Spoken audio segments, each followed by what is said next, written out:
जलगांव में भैया पाटिल की आत्महत्या का मामला अब और भी उलझ गया है। पुलिस जांच में चौंकाने वाले खुलासे सामने आए हैं, जिससे उनकी पत्नी की भी भूमिका संदिग्ध लग रही है। इस मामले में अब तक 4 संदिग्धों को गिरफ्तार किया गया है। हरिविट्ठल नगर जलगांव के भैया पाटिल की आत्महत्या के बाद शुरू हुई जांच में एक नया मोड़ आया। उनके निधन के मामले में 5 लोगों के खिलाफ मामला दर्ज कर लिया गया, जिनमें से 4 आरोपियों को गिरफ्तार किया गया था। पुलिस जांच में सामने आया है कि मृतक भैया पाटिल की पत्नी भी इस मामले में शामिल हो सकती है। इससे पहले कोल्हापुर के आशीष गंगाधरे की शिकायत पर 5 लोगों के खिलाफ शादी का झांसा देकर 2 लाख रुपए और 4 तोले सोने की धोखाधड़ी का मामला दर्ज किया गया था, जिससे इस मामले को और एक नया मोड़ मिल गया है।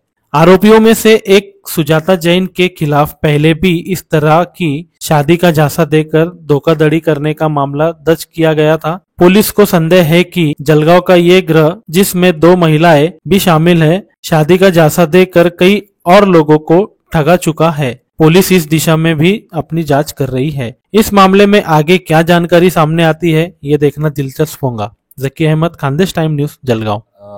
मैताची जी मुलगी मिसिंग झाली होती, मिसिंगच्या तपासादरम्यान यातील आशिष गंगाधरे आणि त्याचा चुलत भाऊ अप्पासू गंगाधरे हे आले होते आणि त्यांच्याकडे चौकशी केल्यानंतर त्यांनी तक्रार दिलेली आहे की ही मुलगी आणि तिच्यासोबत इतर काही महिला यांनी येऊन त्याची लग्नासाठी फसवणूक केली आहे, म्हणून रामानंदनगर पोलीस स्टेशन येथे 238/2025 239/2025 BNS कलम 318(4)(3)(5) अन्वये गुन्हा दाखल करण्यात आलेला आहे। यामध्ये मीनाक्षी जैन, सुजाता ठाकूर, अक्षय ठाकूर, धनश्री असे एकूण 5 जणांविरुद्ध तो गुन्हा दाखल करण्यात आलेला आहे। यामध्ये सध्या तपास सुरू आहे। पहिल्या गुन्ह्यातील जे काही आरोपी आहेत ते देखील या गुन्ह्यामध्ये आहेत। सध्या त्या गुन्ह्यात अटक आहे। त्यांची त्यातल्या गुन्ह्यातली तपासणी संपल्यानंतर या गुन्ह्यामध्ये त्यांना अटक करण्यात येईल। आरोपींची संख्या वाढण्याची शक्यता सध्या गुन्हा प्राथमिक स्वरूपामध्ये आहे, प्राथमिक याच्यात आहे। अजून तपासामध्ये आणखी आरोपी वाढण्याची शक्यता आहे। इथं काही महिलांनी कोल्हापूर येथील जे इसम होते त्यांना मुलगी हवी होती लग्नासाठी, लग्न जमत नव्हतं, तर त्यांच्या काही नातेवाईकांमार्फत जळगाव येथे संपर्क केल्यानंतर इथून मुलगी आमच्याकडे आहे, ती मुलगी जर आपल्याला पाहिजे असेल तर काही पैसे किंवा सोने लागेल, त्याच्यानुसार मग त्यांचं लग्न झालं, पैसे देण्यात आले आणि सोनं देण्यात आलं आणि त्याच्यातून त्यांची फसवणूक झाली आणि त्याच्यानंतर मग त्यांनी हा गुन्हा दाखल केलेला आहे। त्यातील ज्या महिला आणि ज्यांची फसवणूक झाली असे सगळे ट्रेस झालेले आहेत। महिलांना देखील याच्यामध्ये आरोपी करण्यात आलेला आहे।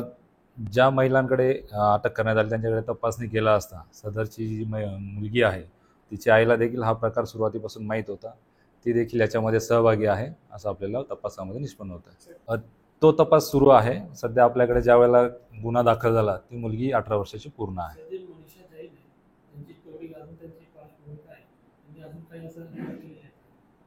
मनीषा जैनचा गुन्हेगारी पार्श्वभूमी तपासली असता तिच्यावर देखील या अगोदर गुन्हे दाखल असल्याचं प्रथम निदर्शनास येत आहे। तपासामध्ये त्या गोष्टी निष्पन्न होतील।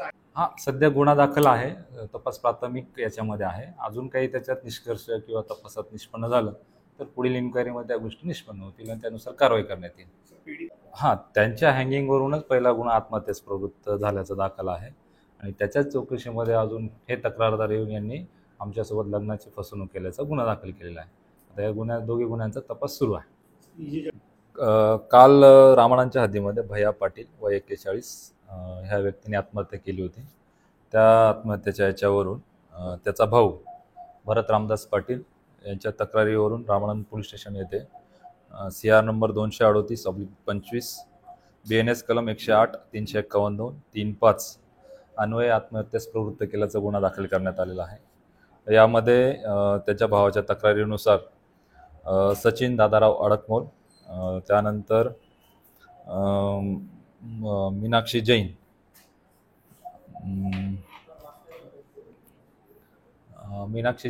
आणि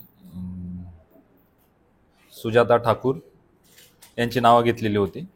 आता सध्या या गुन्ह्यामध्ये आपण सचिन अडकमोल, मीनाक्षी जैन आणि ज्या कोल्हापूरचे 2 आशिष गंगाधरे आणि त्याचा चुलत भाऊ अप्पासू गंगाधरे यांना या गुन्ह्यामध्ये आरोपी करण्यात आलेला आहे आणि 4 आरोपींना या गुन्ह्यामध्ये अटक करण्यात आलेली आहे।